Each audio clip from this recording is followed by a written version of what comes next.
Holy dude. My gosh.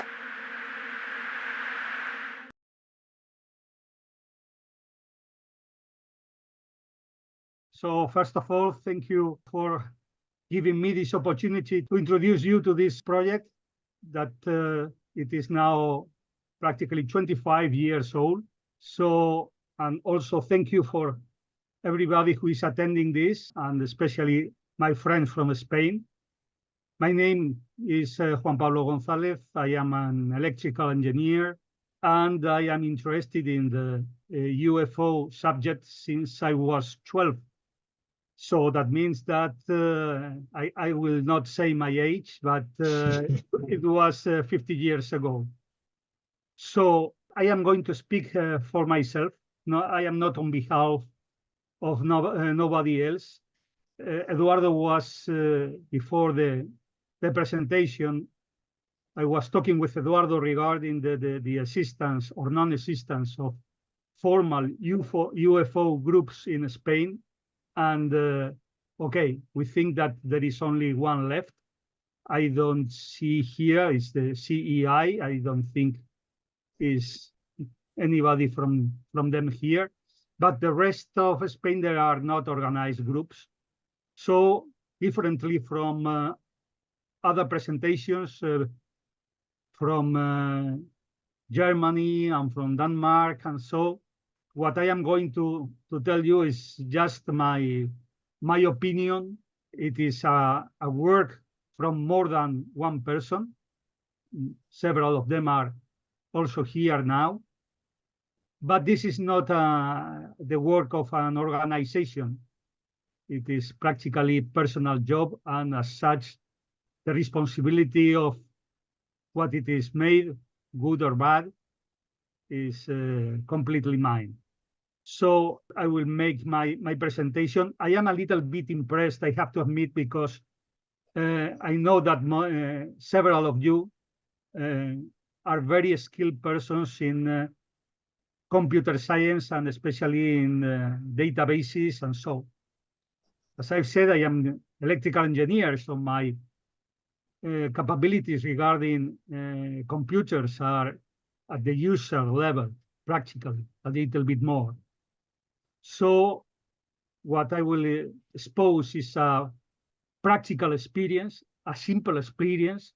I do not want to compete with all the big databases you are working with, but I imagine that we share several problems, and perhaps, of course, I can learn from you, and hopefully maybe you can learn something from me, even if it is very little.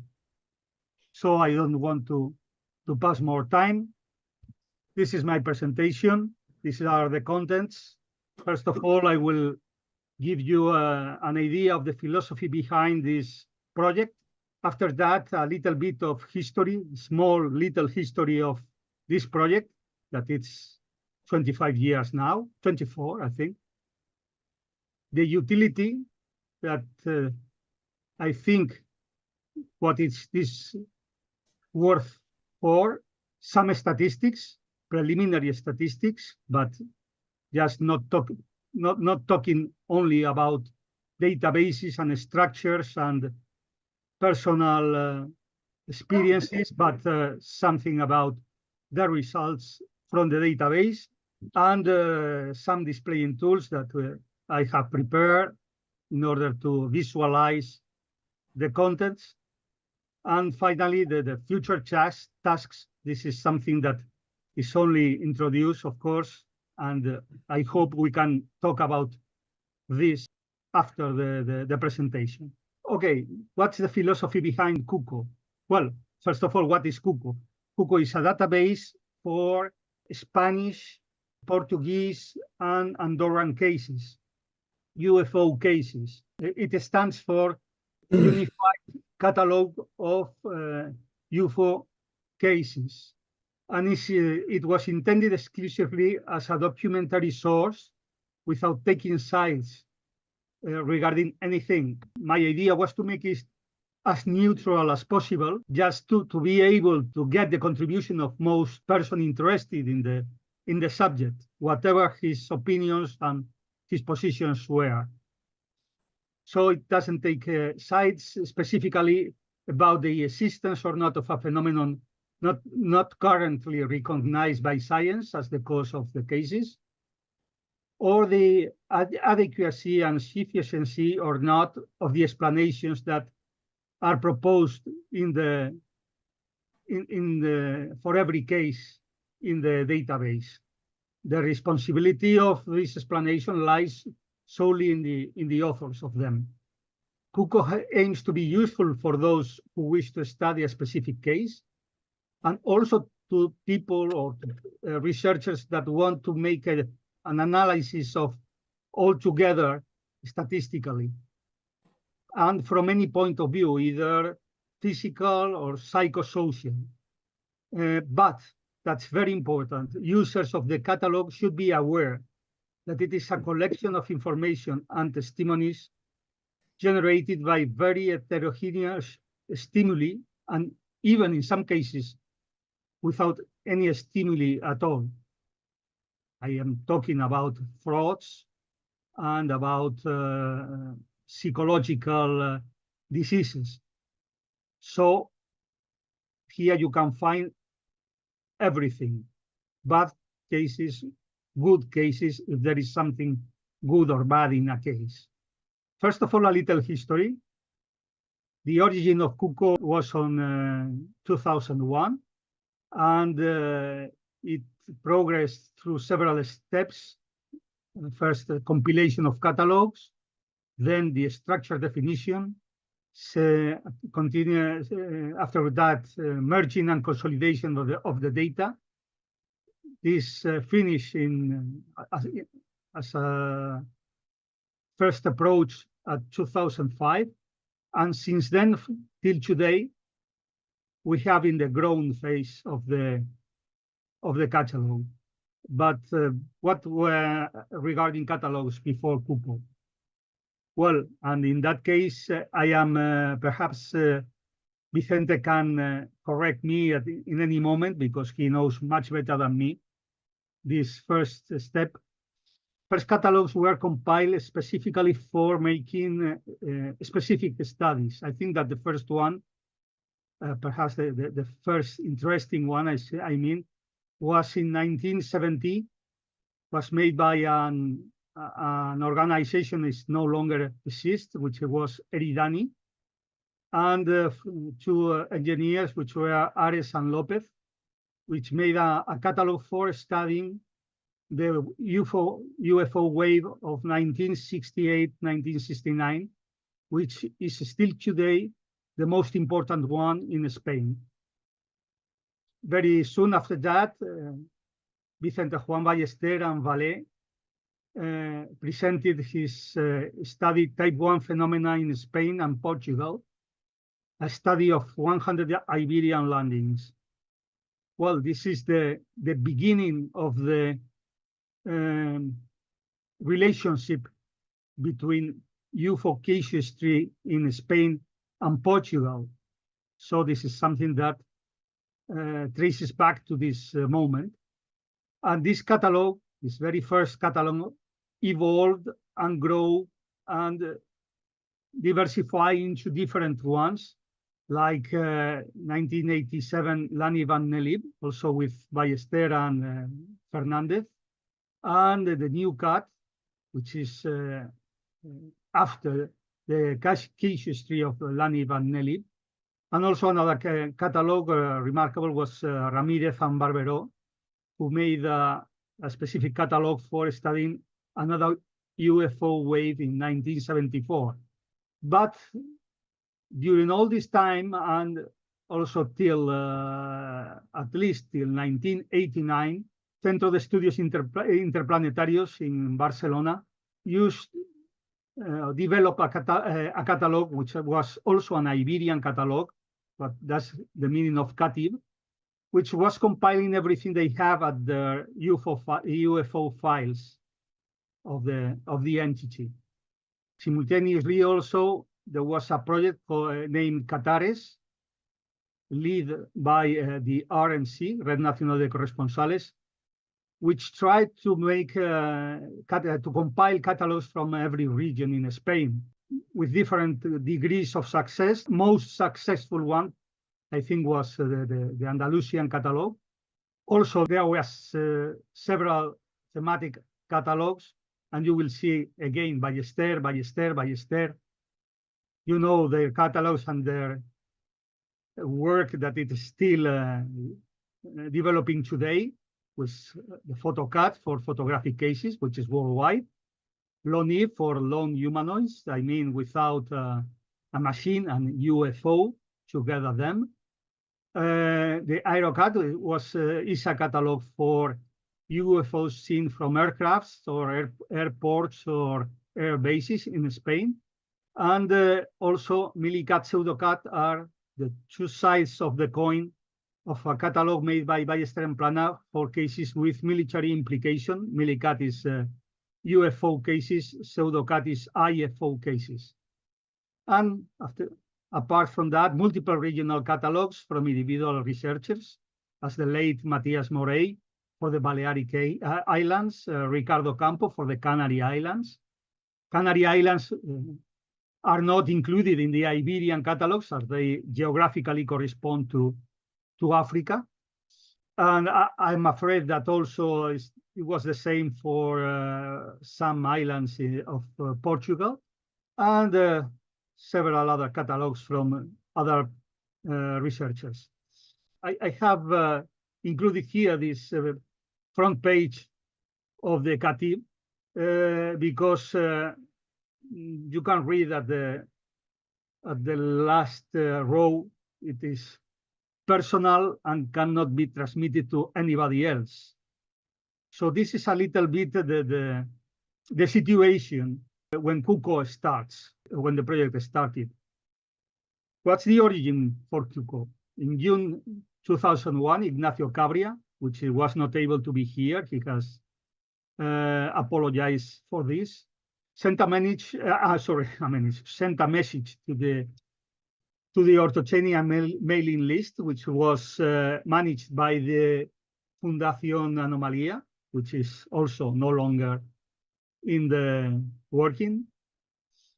And he was complaining about the lack of updated Spanish case-strict catalogs that would allow general studies on the subject to be carried out.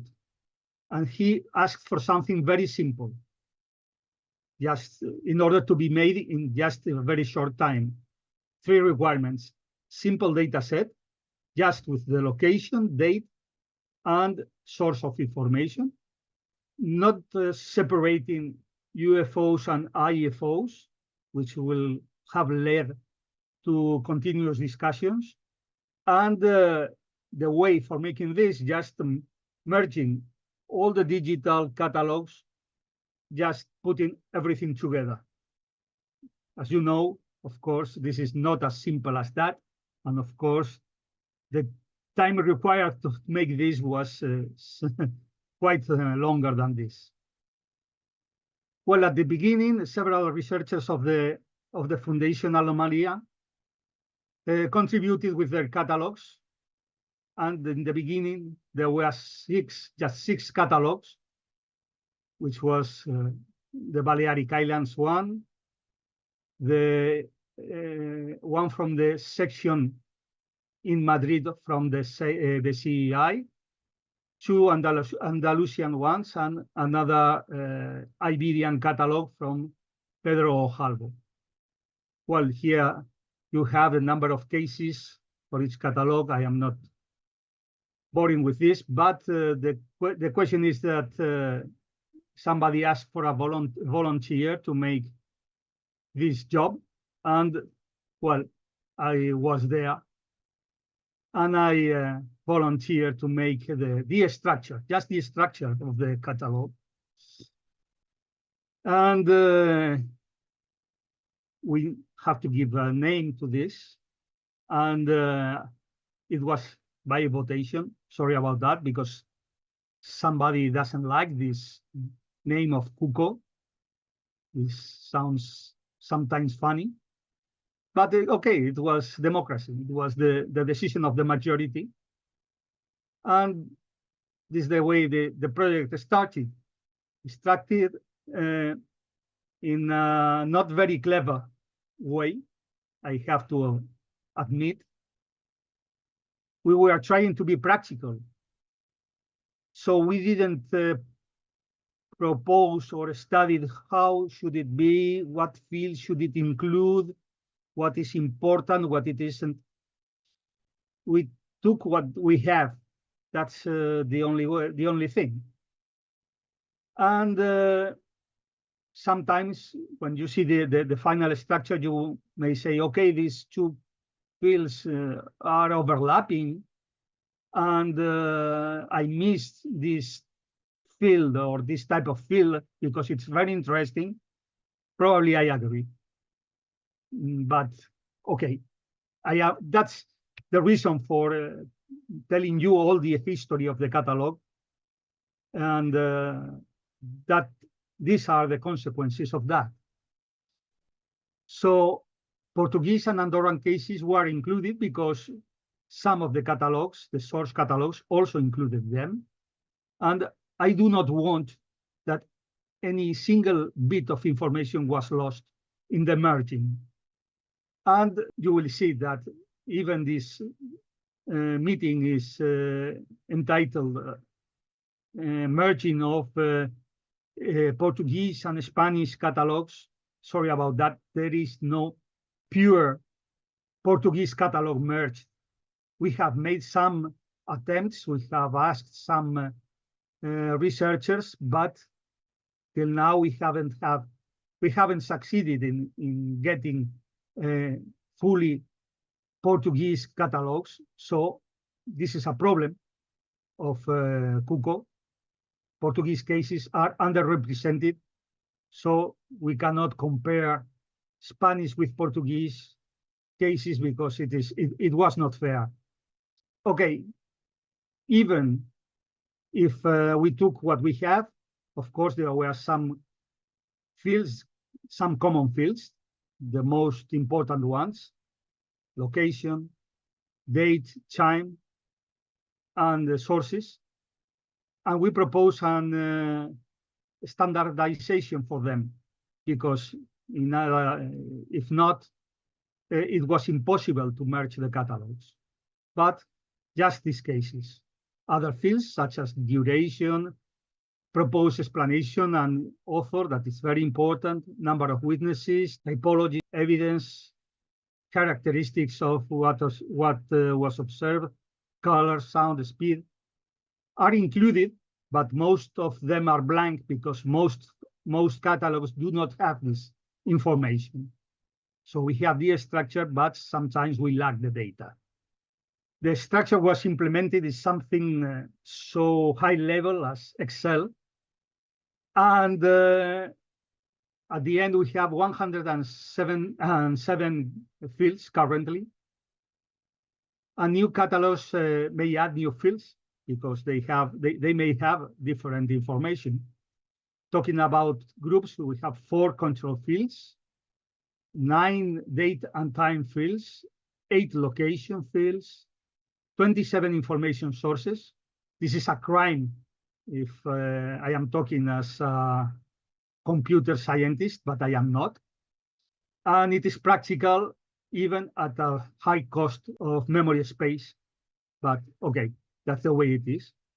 5 fields for case identification, 2 for witnesses, 12 for the description of the phenomenon. And also there are some very, very specific fields depending on the catalog that it is included. As such, the structure was defined in December 2002. And then when the structure in our hands, the expectations, or perhaps I should say my expectations, that's my fault, grew. And I thought that perhaps developing a unified catalog at the service of all the UFO researchers, or at least the ones from the Anomaly Foundation, would reduce the duplication of research efforts. And we will be able to separate the compilation tasks from the data analysis tasks. And my arguments, my reasons were not a single bit of information from your original catalogs has been lost. All of them are on CUCO too. So you can start working with CUCO and forget about your old catalogs. That's very, very childish supposition from my part, from my side. Now I see, but who knows, maybe in the future. Another one was that the traceability should be maintained just in case there were some problem with one of the catalogs, to be very easily remove all the cases from this catalog, perhaps if his author doesn't want this information to be made public or whatever. And here I started to think that this is something that can have a continuity in time. But of course, the expectations grew and the difficulties too. There was some reluctancy from the authors of the catalogs to share their work.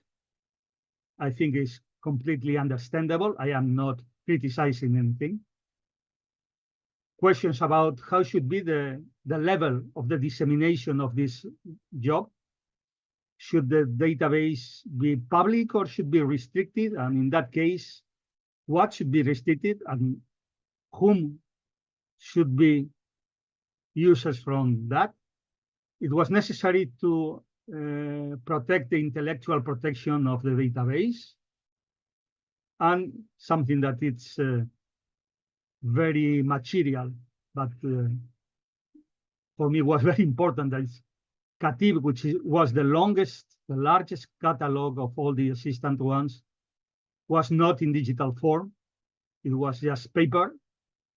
And I have made tries with OCR, but it didn't work. Perhaps today it was easier and can be made, and also with artificial intelligence tools, but at the moment, this was made just by hand and took a long time. And after that, at this moment, Vicente Juan also contributed with his own catalogs and helped a lot, facilitating the donation of those from other researchers, not only in Spain, but also in other countries. I want to remember here Larry Hatch, which is no longer with us, and also was a great help and a great friend from this catalog. And suddenly the number of catalogs grew, and many more were added. I am not going to bore you by reading everything. You will have this, and if you have some curiosity, I will give the information. But as you can see, the number of cases grow and grow and grow. And the latest one, added 5,000 new cases that I am still merging with CUCO. At this moment, I think that there are some 800 cases left. So this is a long effort. Problems. First problem, what is a UFO case? It is not the same for every catalog. I will explain this a little bit later. Secondly, the discrepancies in the key fields, date and location. There were differences for, I imagine that people who has worked with catalogs find same problems. For example, coding differences. I hate catalogs that says that when I do not know which is the number of the month of the day of the month, I put 1.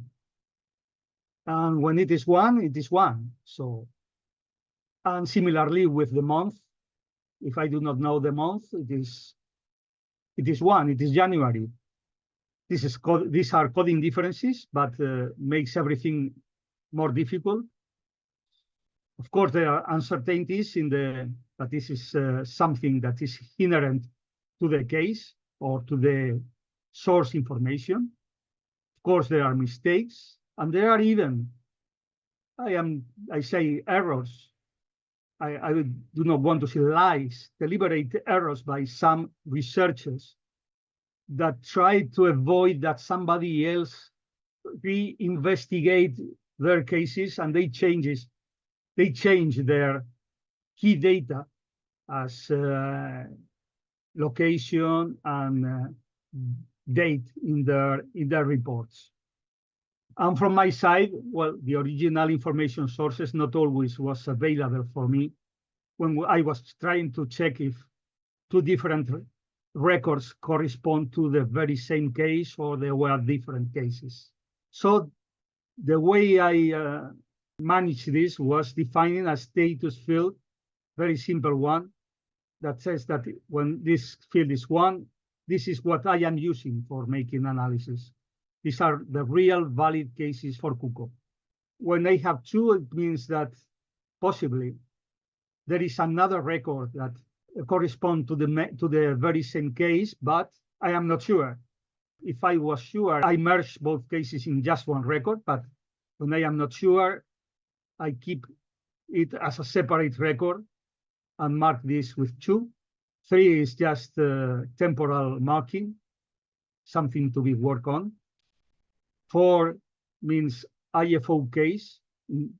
Really, this shouldn't be here, but sometimes it's interesting. For example, when a bolide or a satellite re-entry is seen from many different places, sometimes I have included this, even if nobody has said this was a UFO, because sometimes in the future, maybe I find someone that says, I have seen an UFO this day.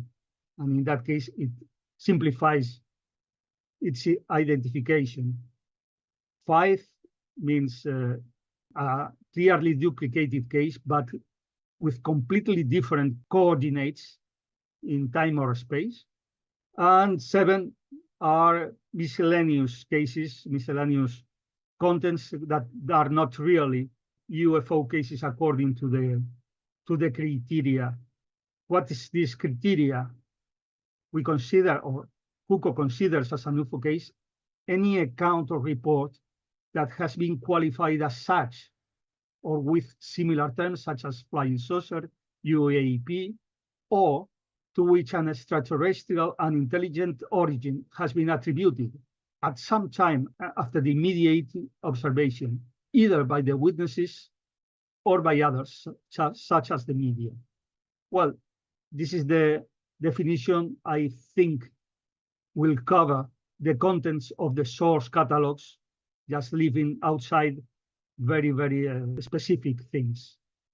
Therefore, CUCO collects testimonials or strange lights or objects in the sky, on the ground, or in the aquatic environment, encounters with strange beings, such as bedroom visitors or lone humanoids, records by any technical means, I mean photographs, filmings, or the like, that supposedly record events from the previous categories, even if there has been no direct visual observation, and also strange traces on the ground.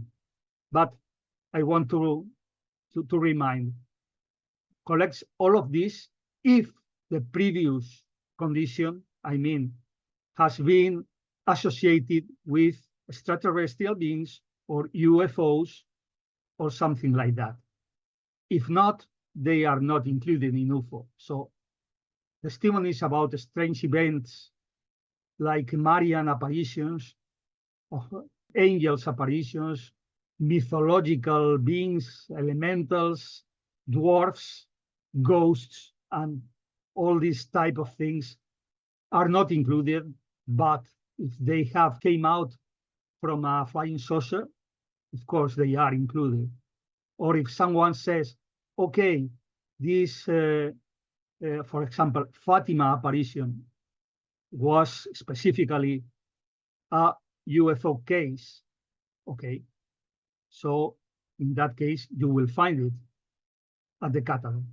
Of course, fireballs, satellites, or other conventional stimuli not labeled at any moment as unidentified are not included. Crop circles are outside the scope of the catalog, and also animal mutilations are mysterious disappearances, and probably more things that my imagination at this very moment cannot remember, but because this is there are plenty, there are plenty of things that have been associated with UFOs. Another important thing is because there are several differences depending on the catalogs. For CUCO, several witnesses seeing the same stimulus, even if they are very separated geographically, are a single case. And on the other side, if a witness says that he has had multiple sightings at different places and times, everyone is a different case. Okay, this is what you can find in CUCO, and what were my criteria and the structure that I have used to group all them. So this was till 2005.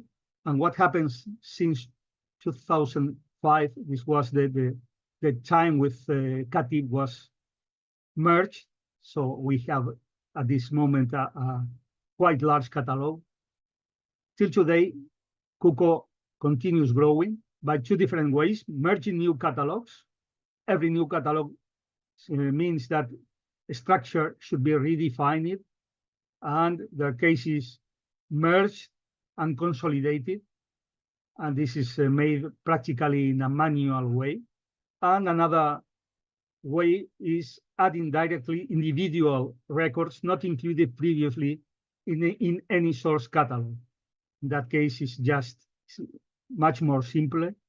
And also, in this case, all data fields are filled in.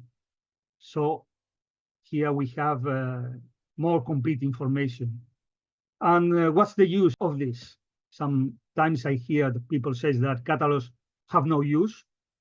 I think that for you, if you are here, I have the expectation that perhaps for you have some use, but these are, from my point of view, their utility. First of all, it is a database for statistical analysis of all kinds, but I recommend to use only the case that has a status equal to 1, because in another, if you do not make this way, you will not.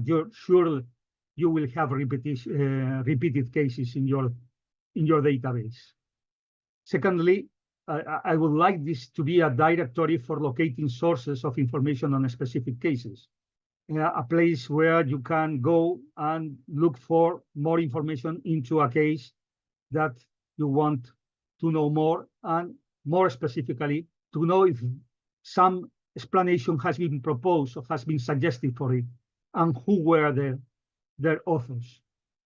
I am, frankly speaking, I am fed up with reading in publications and in books again and again the very same case that was properly explained a lot of years ago, and that everybody, well, I mean, everybody who is well informed knows, but all the new people that get closer to the UFO study do not know, and will take some time. Sometimes means perhaps several years to learn.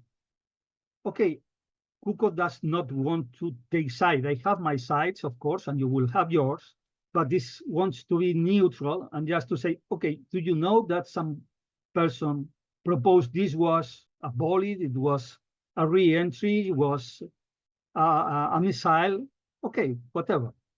And you can judge for yourself. I do not want to convince you of anything. With CUCO, in a different situation, I will, but not here. And also, for a specific case, you can find it at the same place or nearby or in the same date. Another case happened, similar one, and this also can facilitate the identification of new cases. Now this part is perhaps more interesting. What are the results of what we have till now? Well, at this very moment, we have more than 12,000 records obtained from 28 different catalogs that were at the beginning practically twice the number of records that it has now. And roughly 10,000, almost 10,000 corresponds to different cases. And that's that are the ones that I have used for making all the statistics that comes on now. As you can see, most of them happen in Spain, more than 9,300, and only 500 in Portugal, and well, Andorra is very small, with only 14 cases. So before anybody tells me, I know. Deficiencies, Portuguese cases are underrepresented, and you will see that also 21st century cases are also underrepresented. Why? Because most catalogs were from the early ages, I mean from the past century. That's also something very important to stress and to make clear. IFOs represent 25% in Spain. Of course, the real number is much, much, much higher. The rest of these are not good cases. By good, I mean strange and credible cases. Most of them are cases without information or without a deep research. So this is the reason for 75% of UFOs. Understand UFOs as something that has not been assigned an explanation yet. Well, what are the explanations for the ones that we have? Well, practically 1/3 are stars and planets. I mean, bodies outside the atmosphere, natural bodies outside the atmosphere. Practically another 1/3 are artificial objects, satellites, aircrafts, and the like. And the remaining 1/3 are natural phenomena, probably linings, ball linings too, visual optical phenomena, and so 17% combining fraud and psychological explanation, and the rest are, well, something not very important statistically, like biological, so birds and similar things. Regarding the evolution during the time, well, in blue you have the yearly statistic for Spain, in red for Portugal. As you can see, practically since 1982, practically no UFOs has been seen in Portugal. Of course, this is not true. And in Spain, this is, I think, is quite a good picture of reality, at least till 2010. So we have our first UFO wave at 1950, the most important one in 1968, 1969, then 1974. During the 70s, there was a high level anyway, till 1980. And after that, a big fall in the number of cases, 1981. Perhaps the latest big wave was in 1996. And another one, I think, is in 2011, but not so big. In Portugal, sorry, I will not comment because I am not sure that this is realistic. When you have the picture by months, okay, you will see more or less the same, but it's interesting to see that, for example, the first UFO wave in 1950 was very concentrated in time. So it is higher when you measure month by month. And you will have peaks of UFO activity, whatever this means. Probably what the meaning is that people was interested in UFOs, and saw things and misinterpret them. It's about 100 cases by month. Portugal, well, this is something that probably is relevant. In 1977, I seem to remember, regarding the hourly distribution. Okay, Julio Plaza may give us a good lesson regarding this. He used CUCO data for making a very interesting study. Well, what you can see here is that the peak is during 10 o'clock, not o'clock, during 10 p.m. was the maximum, and of course, minimum during daylight. And regarding the geographical distribution, I also want to thank Julio Plaza, who provides me with a lot of information regarding geographical coordinates of the cases. Not all of them are here included, but a good quantity of them. You can see that most concentrated ones are around the most populated cities in Spain: Madrid, Barcelona, and Sevilla. That I think deserves a little bit more explanation, but not here. And now the question is there any way to make this information more attractive? So, well, this is something that I have tried, is integrating CUCO with my maps of Google Maps. And now, this is just practically the last part of my presentation, is a little film.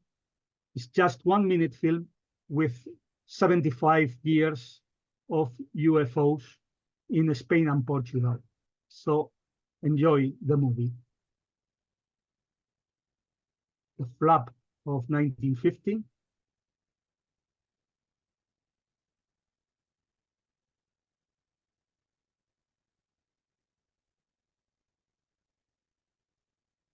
'68, '69, the '70s,